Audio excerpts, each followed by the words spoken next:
Good morning, ladies and gentlemen, dear Cybersec friends. Welcome to the panel discussion on cybersecurity, NATO's policy, and the upcoming technological challenge, featuring excellent speakers who were already introduced by our host. Ladies and gentlemen, since the threat of the cyber conflict is nowadays high, it is very timely to refer to the current real threat of escalation of tension between Russia and Ukraine and the Western world, which already has its cyber dimension, so the Whispergate, and it can expand its reach into other countries. As was already said today by Deputy Secretary General, NATO has collaborated tightly with Ukraine for years to assist in boosting its cyber defenses. Nowadays, this includes exchanging information on the current malicious cyber activities and supporting the Ukrainian agencies on the ground. And we all hope that NATO's strong cyber support for Ukraine will continue and help protect its digital borders. They are also our borders, and it does not matter on which side of the Atlantic we are now. Today, and we will do exactly this during this panel discussion, we should reflect not only on the current cyber and technological threats and on our capabilities and policies, but also on future challenges and chances driven mainly by geopolitical shifts taking the advantage of the cyberspace, as well as by technological disruptive advancements. In the time of hybrid warfare, conflicts below the threshold of war in the so-called gray zone will likely dominate the way how countries and non-state actors will clash against each other on the international scene. And in this new context of geopolitical competition, we can already see the increase in offensive use of cyberspace and digital technologies.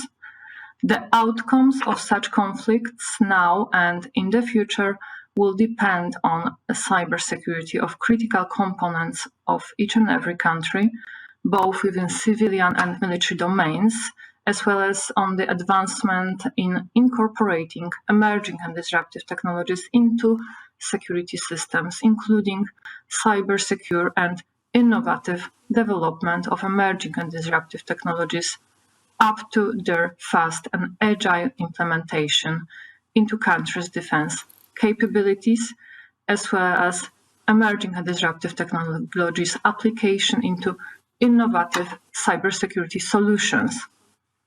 This reality means that we need to build complex and robust cybersecurity ecosystems and adapt relevant policies, procedures, and mechanisms such as private-public partnerships or threat intelligence sharing.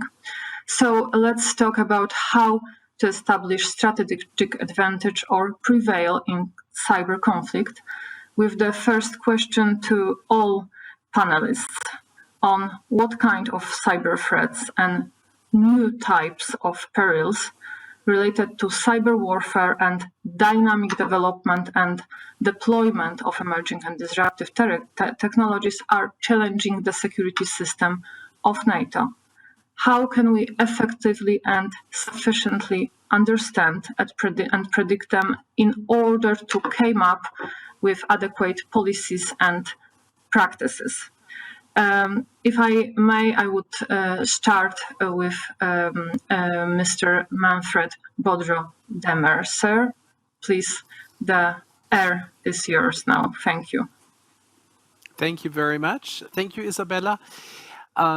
So I think we obviously have a challenge, at our hands as far as continuously strengthening the cybersecurity posture. That is what needs to be done in every organization, in every private company, but also at an international organization such as NATO. Particularly regarding your question on emerging and disruptive technologies, they kind of put cyber issues and cyber defense on an accelerated lane.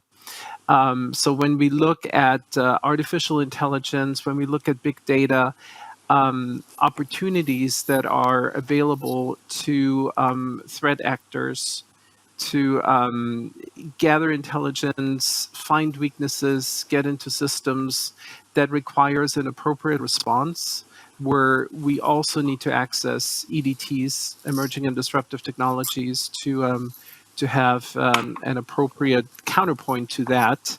And there's other things when it comes to cryptology, quantum computing, those things in emerging and disruptive technologies that where we need to shift into a higher gear when it comes to a response. And fortunately, at NATO, we're very prepared to do that. And there's a variety of initiatives that we've recently kicked off that help us with that.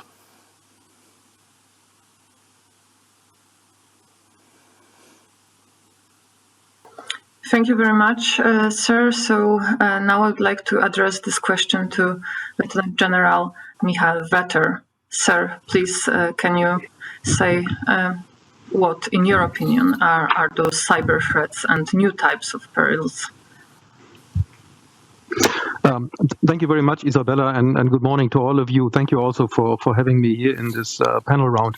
Well, coming to the threats, I guess we have to acknowledge that the world is getting more and more complex and complicated. And as you pointed out, we are faced with adversaries who would try to reach their objective without crossing the threshold of open hostilities, of open war, of our, so to say, classical picture of war or military operations. This increasing exploitation of the gray zone, some call it liminal warfare, some call it hybrid tactics, is aimed at attacking our values, undermining confidence in the social model of liberal democracies, and dividing our societies. And future conflicts will be conducted and decided across all domains from a military viewpoint. So it is land, air, space, sea, as well as the, as we call it in Germany, cyber and information domain. Why do we speak in Germany of the cyber and information domain? Because we would like to have a holistic view on it. And this includes cyberspace, it includes the electromagnetic spectrum, so everything which goes on in electronic warfare, navigation warfare, but also the information domain. So everything that is we talk about fake news campaigns, deception, information operations. And I guess we all have to have a very good and holistic view on this, because it will ultimately change the way that conflict will turn out in the future. And one feature, and Manfred also had highlighted on this, one feature will be technology. Some call it a technological tsunami or thunderstorm that we are facing. Quantum technologies, microelectronics, robotics, 5G, but I guess artificial intelligence is the game changer. It is a pervasive and therefore decisive technology, and we have to make sure that NATO and NATO allies are prepared to face conflicts which are increasingly orchestrated by using artificial intelligence. And I guess it was the former CEO of Google, Mr. Schmidt, who called that when you are faced by an adversary who uses AI and you are not able to employ own AI capabilities, that this could be the recipe for disaster. Germany has reacted to this. We've built up a new military service, the Cyber and Information Domain Service, which is responsible for operating and securing our networks, which is capable of both defending our networks, but also perform offensive cyber operations, which provides geospatial support and which also covers the information and reconnaissance domain. So a holistic view on this, and I guess throughout the panel, we probably have the chance to talk to this about in a bit more detail. Okay, I guess I'll leave it with this to give the others the chance to comment. Thank you. Thank you very much, sir. Can I now ask Simona, Soare, welcome, Simona, on your thoughts regarding those new cyber threats? Please, the air is yours. Yes, thank you, Izabela, and good morning, everyone. It's a pleasure to join the panel. I guess in my research, I'd have to say I see three specific challenges that arise from this complex combination of emerging and disruptive technologies and cyber. The first type of challenge that we're seeing is, of course, the integration of emerging and disruptive technologies into the cyber domain, the use of algorithms, big data, but also other types of technologies into the cyber domain. And this, of course, is accelerating and growing the scale at which offensive cyber campaigns can be implemented. With the growing digitalization of both our defense enterprises, but also our societies more broadly, that increases exponentially the surface of attack for cyber tools. This is incredibly important, and it's racing, I would say, at a speed where we're struggling to catch up and implement effective countermeasures, even though they are reliant on the same type of technologies, on the same sort of artificial intelligence, machine learning, on big data, on understanding our networks and sort of predicting the behavior of actors in this domain. The second type of challenge that I would also like to emphasize stems from the threat of cyber attacks on specific algorithms and databases. If we're thinking about the integration of artificial intelligence into defense, then we have to also put equal emphasis on securing both the data sets that underpin those algorithms and their use, but also try to secure the algorithms themselves, because as they stand, they could be targeted by cyber attacks. The third challenge is not necessarily related to emerging and disruptive technologies and cyber alone, but it incorporates, I would say, the evolution of how threats manifest across the virtual domain, across the physical domain, and of course, increasingly across the informational, cognitive, and social domains.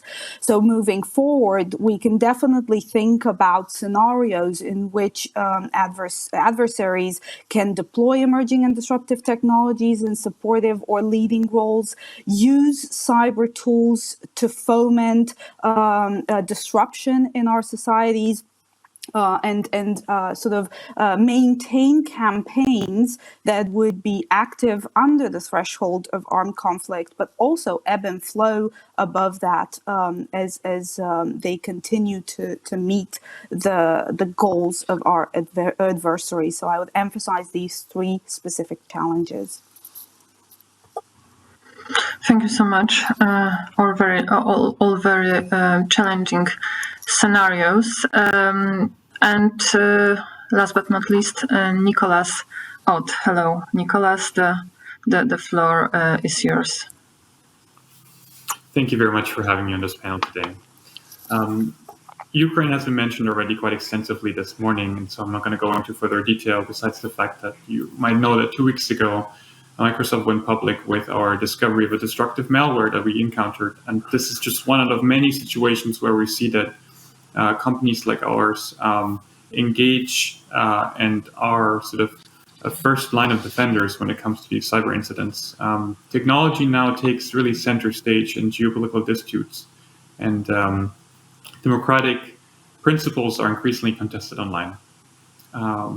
As we see that open societies and market economies take damages that we need to address collectively, we need to think about which platforms can be best used to leverage this and address this. NATO plays a critical platform for this collaboration.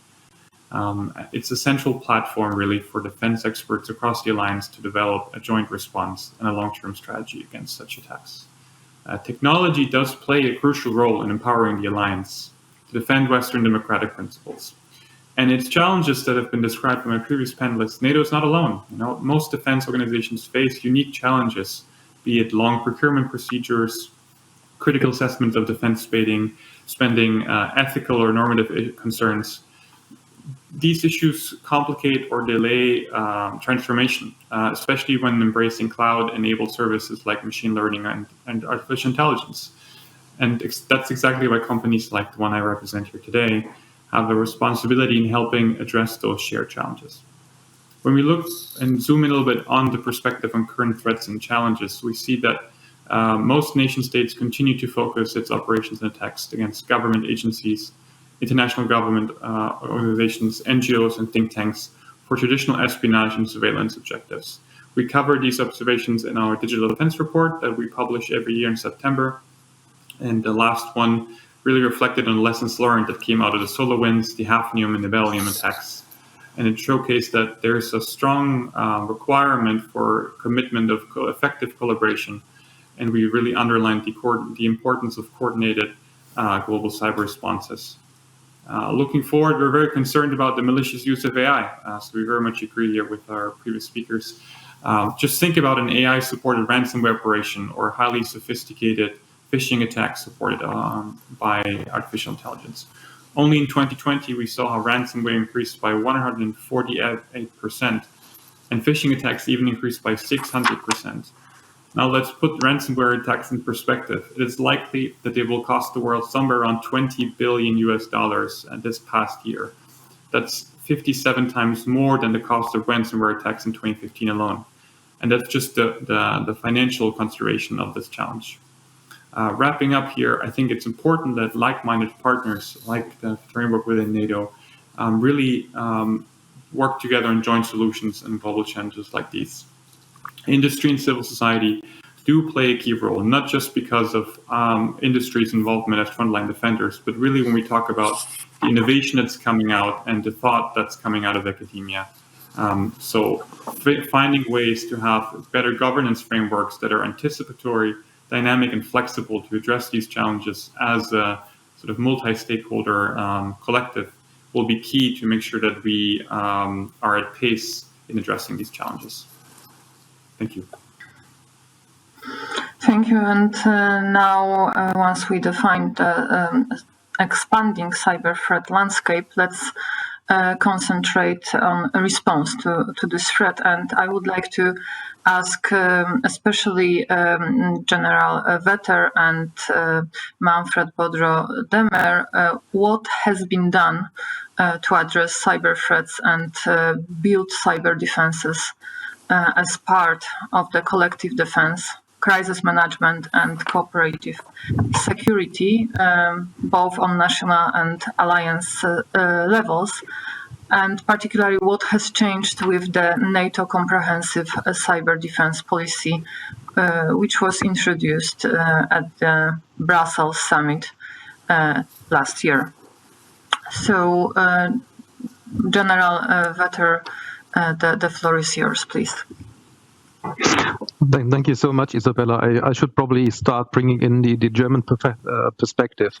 With the annexation of Crimea in 2014, we got this wake-up call that obviously the international system and especially the security situation in Europe is about to change at a very high pace. And in 2016, Germany issued a defense white paper where especially digitization and cyber and hybrid threats were at the core of the findings that we have. And as a consequence, we concentrated our capabilities in the Ministry of Defense. In my Directorate General, so the Directorate General for Cyber IT was established in the Ministry of Defense, and 6 months later, in 2017, we built up a military service, the Cyber and Information Domain Service, with the task to not only to operate but also to defend our networks, to take over the task of reconnaissance, the task of information operations, and providing geospatial support. So all data-centric capabilities are now concentrated in the Cyber Information Domain Service. I would like to ask other panelists if they hear me well. I can hear you, Izabela. Very good. So maybe, Manfred, you could take the floor for a while, and we'll come back to you, General, as soon as we will. Okay, thank you.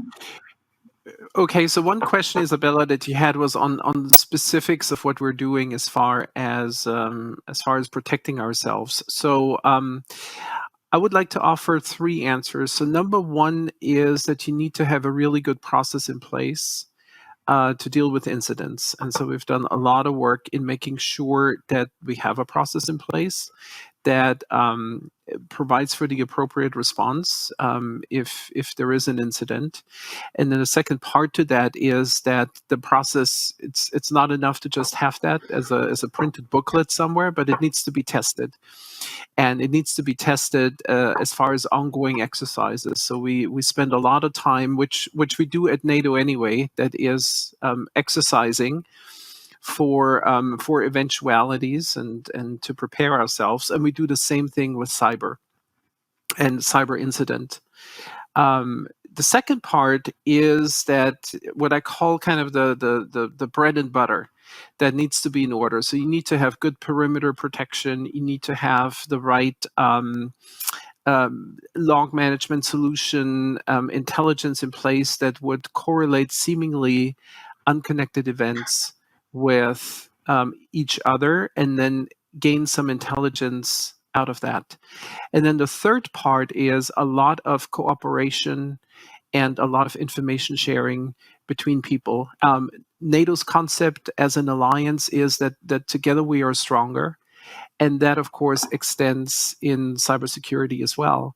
So we have a very active engagement at a variety of levels and methods and means between allies and partners to make sure that together we have got collective knowledge that will help us improve our defenses.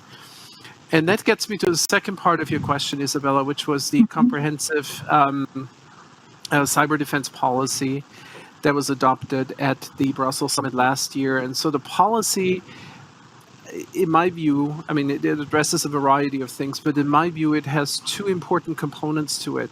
And that is that cyber attacks, if they rise to a significant level, they could be declared as an Article 5 triggering event, that the North Atlantic Council could do that. And then the second part of that is also that a destructive or significant cyber event, a response to that, does not have to be contained to just cyber. So I think it opens things up to kind of a physical, cyber, varied response against a particular attack. So those would be two fundamental parts of the cyber defense policy that I would point out. In addition to the fact that we are that it underlines the information sharing and the cooperation between the allies and the partners. Thank you. Definitely opens things up and make them even more complex. General Vetter, may I come back to you? You started to explain what was done on the national level. If you could summarize it, and then please proceed with this collective dimension. I would really appreciate, and I hope that there will be no more disruptions on our side. Thank you. As I was offline again for a couple of seconds, forgive me. A whole of government entity, to cut it short, the Bundeswehr participates in our National Cyber Response Center. We provide our collective cyber response picture to also the civilian entities in order to make sure that we have a broad view on what's going on in cyberspace from a national level. And with regard to Manfred and the NATO entity, we actively support NATO. We are one amongst, as far as I know, 13 NATO nations who are also willing to provide, as it calls, sovereign cyber effects to NATO in order to support NATO, not only in defending our networks, but also in being able to start offensive action if needed.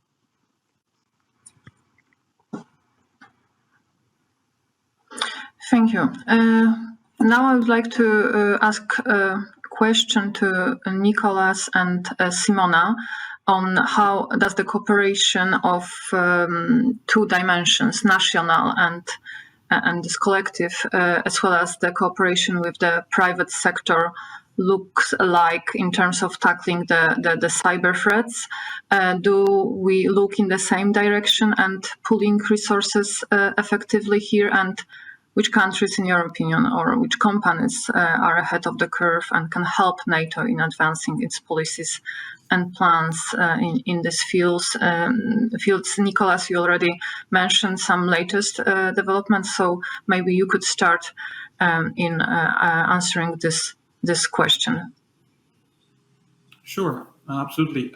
I think what our co-panelists here, Mr. Manfred Boudreaux-Dehmer mentioned right now with regard to the importance of information sharing as a key component. And I think this is really essential for us as well. It's not just an exercise across the NATO structures, but really also with regard to collaboration across sectors, countries, regions, because in the end, if you want to be an active defender these days, you need to make sure that there's effective pooling of threat intel information across the board. We're fully committed to supporting this, and I wanted to give you a few examples how we approach this. Overall, we're looking at around 24 trillion security signals a day that we're processing. These trillions of raw security signals generate about 1 billion of complex predictions, and around 1 million of automated actions, including our AI-powered predictions, are generated by that. This is supplemented by about 8,500 experts working on cybersecurity at Microsoft, and our investments are also significantly growing. If you just compare the numbers from 2017, where we said we were going to invest $1 billion per year in cybersecurity, which was then updated just last August with a commitment of $20 billion for the next 5 years. So that gives you a little bit of an idea of the size of both our our threat intel information and also in our investment. This combination gives us a very high level of threat intelligence that we want to leverage to support efforts to avoid conflict in cyberspace. Over the past years, we've expanded our threat intel sharing, not just through the annual reports of the Digital Offense Report, but we've gone increasingly public with observations and findings regarding cyber threats and patterns of state behavior from threat actors. We leverage that expertise and really contribute to identifying opportunities and finding solutions to these challenges. And we want to help others to defend against those threats. In addressing these threats, however, we cannot forget the source of this intelligence that we as a private sector have. And we use this global picture on threats through the collective security data we analyze through our cloud services. So while regulation is not a key topic for NATO, the reduction of data transferred by a potential EU topic is something we're watching with concern for the impact of cybersecurity. Thank you. Thank you very much. Simona, would you like to also give your perspective on this dimension, please? Yes, thank you, Izabela. And I have to say that I'm always fascinated by the work that our colleagues in the private sector are doing on this topic. But to go back to your question about how do we sort of coordinate the national and collective levels in relation to cyber, in relation to emerging and disruptive technologies, what we have been doing at IISS over the past year is to look at what drives innovation, what drives the adoption of emerging and disruptive technologies that have a wide application in the cyber domain. And of course, cyber acts as the transmission belt, right? This is the environment where digital emerging and disruptive technologies manifest themselves. And what we found is 4 key drivers of defense innovation that work both at the national as well as the multinational level. So we've looked at some key actors out there, including the US and France and the UK and Germany, but also other smaller actors, including Estonia and the Netherlands and others. We found that there are 4 key drivers that incentivize and support their investments in cyber and emerging and disruptive technologies. The first driver is threat Clear perception of threat and clear prioritization of threat, clear prioritization of vulnerabilities and how to address them. We found that was really the moving force behind both the efforts in cyber, but also efforts related to the application of emerging and disruptive technologies. And with this, I would like to emphasize that we do have a little bit of an imbalance, because while our American allies in particular are definitely more aware of the cyber vulnerabilities within their defense enterprises, but also more broadly in their societies, I would say that with Europeans, we do need more efforts in terms of a similar process, in terms of just assessing and understanding the cyber vulnerabilities in our defense enterprises. Second is, of course, the second driver is, of course, one that is societal and political in nature. And that relates to the kind of support that our defense apparatus gets with both cyber efforts as well as with the integration of emerging and disruptive technologies. And I'd like to emphasize this because it's one of the critical aspects of allowing us to push forward at a much faster pace with the integration of artificial intelligence, but also other emerging technologies in defense. And we do see a wide variety of societal and political support across our allied nations when it comes to these technologies. And of course, we know that there are ethical and legal concerns related to this, and our allied nations feel very differently when it comes to the application of emerging and disruptive technologies in defense, including in the cyber realm.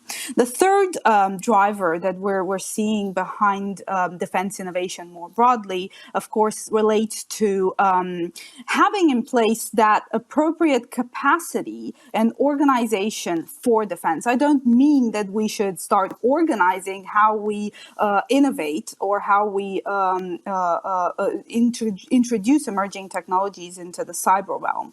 But we have to consider, for instance, flexible arrangements for our organizations that bring in more talent and appropriate talent when it comes to artificial intelligence, when it comes to distributed ledger, when it comes to quantum computing and others. These are highly specialized skills that we need to bring into our defense establishments, but also cooperate more effectively across with our partners in the private industry to develop them. Second is embed our innovation and cyber infrastructure into our defense enterprises in ways that enhance their impact on capabilities, enhance their impact on decision making, and enhance their impact on supporting resilience as well. Third is building synergies between, and this is really what you were also asking earlier, is building synergies and bridges with the private sector. The reality is that today we probably won't be able to match the accelerated pace of technological development we're seeing in the civilian sector, both in the more big tech area, but also in the startup communities.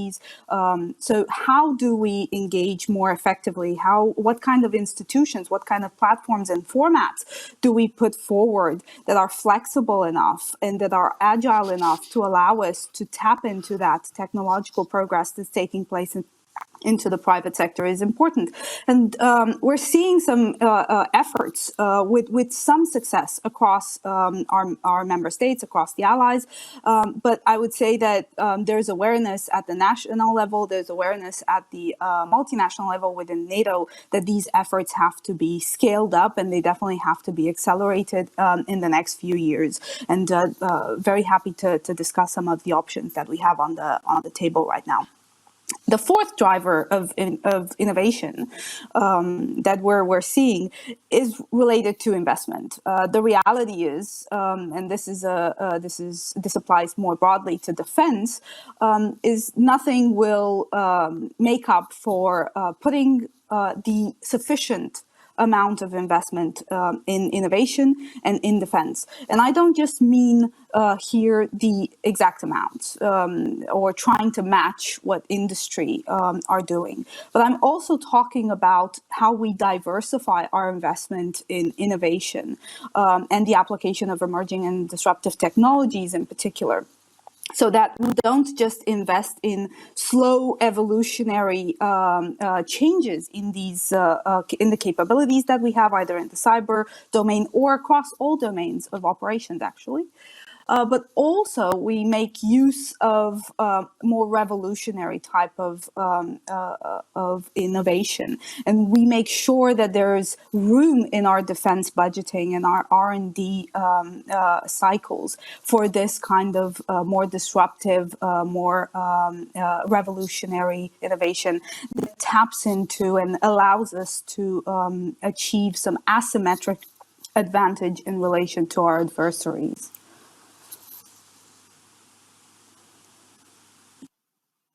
The starting point for another question, which will be related to those platforms of cooperation which you mentioned, Simona, because I would like to ask all of you how to ensure effective collaboration with the private sector, but also other entities, and open the NATO ecosystem for new models of innovation, also radical innovation, as Simona rightly put it, and also application of EDTs, also to deal with cyber threats, to improve defense, to improve deterrence and security, and to what extent Diana and so the Defense Innovation Accelerator for North Atlantic, as well as NATO Innovation Fund, are considered or should be considered as mechanisms of, or maybe a game changers to solve cybersecurity problem sets and challenges, or maybe to create more effective cyber effects.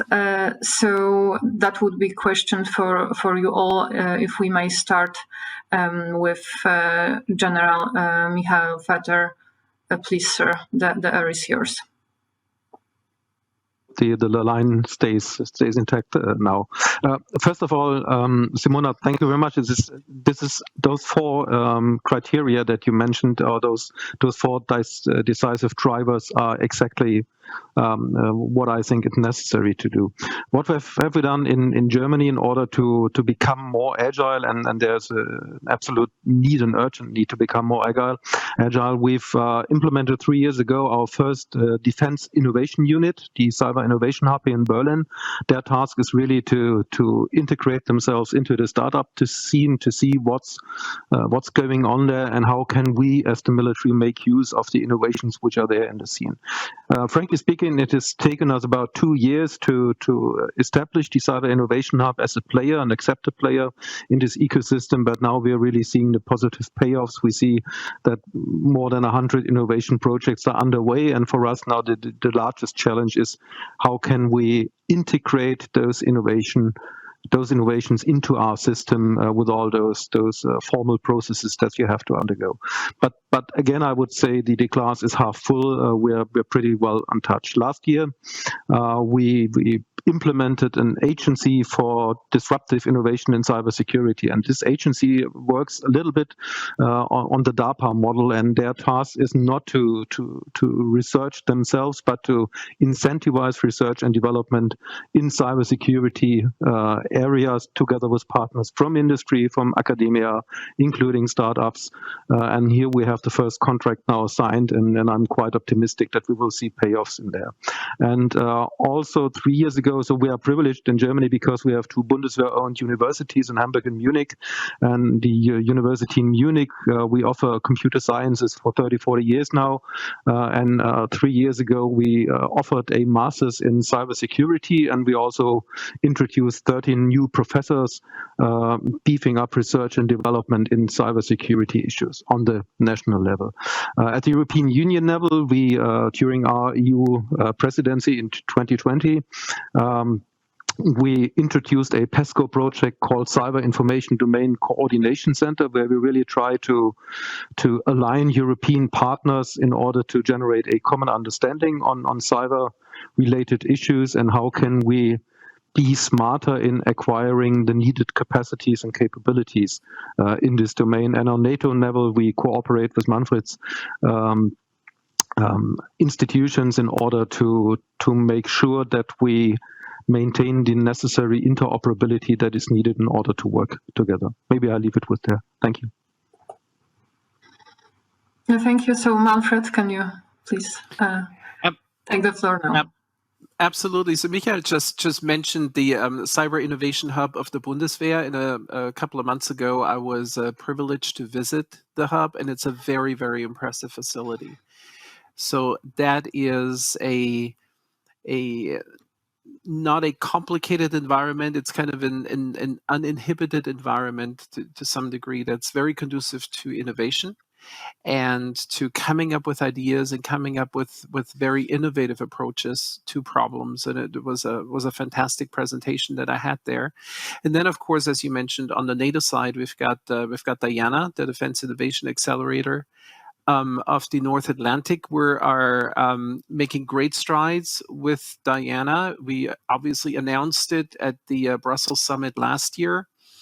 We want to be operational by next year and employ that same concept. And the concept is not a concept of think tanks, but of do tanks, of teams that are put together, that are innovative, that are fast moving, and that draw upon academia and industry and government, like NATO as an organization, to bring those three together in what we call the triple helix of innovation, and put the concept of innovation into a fast lane. And so that I expect it will have a huge impact on cybersecurity, in addition to other emerging and disruptive technologies.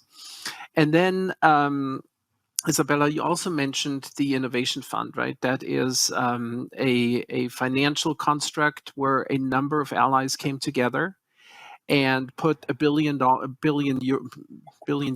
the table for the development of dual-use technologies for defense as well as security. And we're also expect for the Innovation Fund to be fully operational and to have effects come out of it by the next summit in Madrid in June. So very analogous to what Germany has done with those two constructs, and I'm sure many others allies have either done or are working on that are just it's innovation on steroids.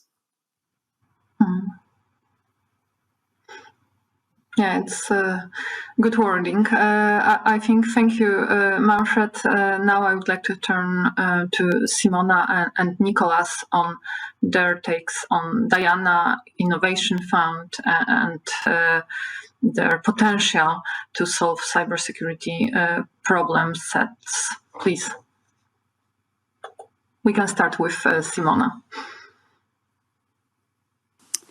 Yes, thank you, Izabela. Let me highlight a number of aspects which we find in our research at IISS to be quite critical to the ability of our allied nations, but also to the ability of the alliance itself to sort of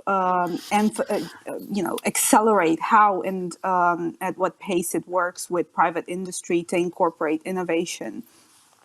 And I would argue that the first important challenge that one needs to overcome in this regard is that of organizational adaptation. And I would emphasize this because it's no small feat.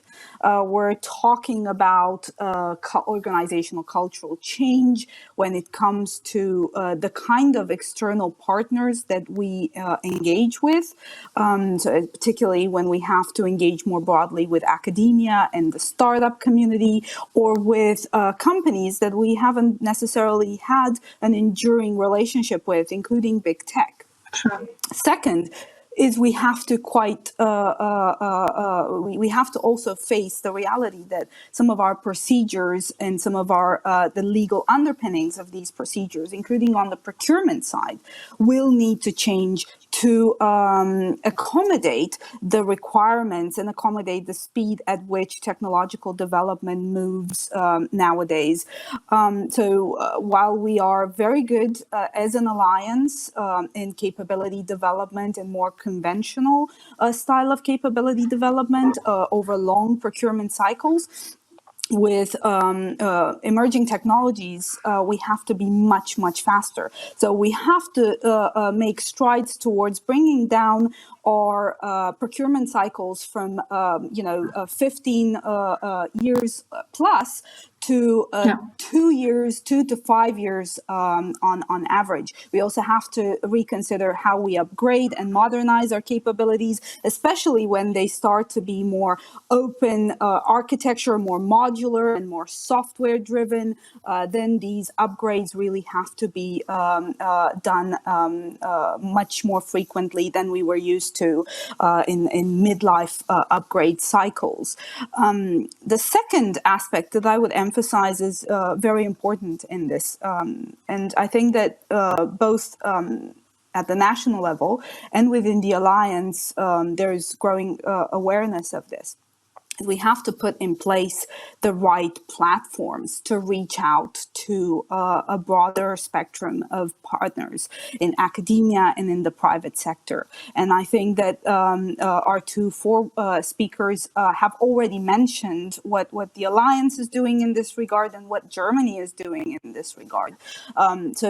With respect to this, Diana could have the potential to be that reach out arm for the Alliance and sort of support a new tool of dialogue or engagement with startups that is complementary to what the Alliance is already doing in their relationship with defense industry in particular. The third aspect that I would emphasize is flexible investment. Of course, our defense budgeting cycles are well established, and we know them, and we know that different allies have different ways of working in this regard. But when it comes to investing in innovation and even cyber capabilities, our investment cycles and our investment tools have to be much faster. The reason this is increasingly important is because we're not the only ones out there to be scouting our territories and our economies for startups who offer very innovative and disruptive applications of emerging and disruptive technologies. And unless we are aware of these startups, and unless we are able to rapidly deploy seed funding to enable them to test their applications and to put in place a business plan for them to grow and scale up, then that technology might be something that we're missing out on. And this is playing into our ability to use technological progress to our advantage in security and defense. And these leads me to the fourth aspect, which I think is very important, is collectively and individually growing our tech scanning capacity and awareness at the level of the Alliance, but also at the national level as well. And understanding that foreign direct investment screening mechanisms are, of course, very important, but they're only important if we know what kind of technological capacity there is on our territory, and we know which applications are critical to our security and defense, and we know which innovation needs to be protected. And this is where the Alliance, NATO, Diana, make an impact, because they do work on this dual premise of incentivizing innovation, as well as offering tools to the allies to individually as well as collectively protect that innovation from adversarial nefarious uses. Thank you. Definitely excellent points, Simona. I'm looking forward to continue this dialogue with you. We're supposed to have a coffee soon, so I cannot wait to discuss that further. Nikolas, please, the floor is yours for your remarks. Thank you. Thank you, and I can be brief because I think Simona outlined it really, really nicely, and outlined some key points here that I think I agree with quite extensively. I think Diana and the NATO Innovation Fund are a great step forward. I applaud NATO and its allies for having come thus far. We appreciate the complexities around negotiating such agreements and finding agreement among the allies to go into this new territory, so to say, when it comes to innovation and technology. Hopefully, more allies will opt to support the Innovation Fund moving forward. I think this is going to be a game changer, and hopefully, once it sort of launches and engages, it showcases sort of its potential and really the power it can drive forward. I think we can have long discussions around how large such a fund must be or compare with other funds, but the very fact that it's launching and kickstarting this process, I think, is very, very important. Also, when we look at sort of the organizational adaptation discussion that Simona had just outlined. On Diana, ASG Van Wiel said something interesting last October. He said that Diana is supposed to focus on deep technology investments, which he considered an area where industry is not always willing to invest in. So that Diana can mature ideas to a level that are also interesting to companies to invest and engage. I think this is a very powerful notion, and I'm really curious to see how this will play out in practice. But at the same time, let's keep in mind that Diana's success will also depend on NATO's outreach and inclusion of industry partners. But this also holds true for the broader engagement on technology and innovation, because when we think about the existing structures, and Simona outlines the typical procurement duration and complexities around it, it may be worth considering how to create formats where industry, civil society, and NATO can have a conversation outside of the procurement environment about what is actually happening around innovation, what is sort of on the radar, what are we seeing, so that it's not automatically tied to procurement, but really an open conversation about the trends, the challenges that we're seeing, to really foster that kind of adjustment of mindset across these different sectors and within NATO, to really leverage the speed of innovation and the changing landscape that we're observing. I will leave it at that. I think we're at time. Thank you very much. Thank you very much. Thank you very much. Yes, we are actually running out of the time. So I would like to thank our panelists for your remarks, your thoughts, and your input. We will definitely make a good use of it because we are preparing recommendations after each and every Cybersec, and we are sharing them with decision makers. Thank you very much. We know that we need to tackle upcoming cyber threats augmented with emerging and disruptive technologies. We need game-changing strategies, policies, mechanisms, and platforms. It was great to hear that we have at least several examples on very effective institutions such as Cyber Innovation Hub. We know that Diana will be launched very soon, so I hope that it will accelerate the speed of adaptation of NATO to these upcoming challenges. One more time, thank you, and I wish you a very good day, and I would like to invite all of you for a coffee break, which takes another 20 minutes. Thank you so much. Thank you, Izabela. Thank you, Izabela. Goodbye.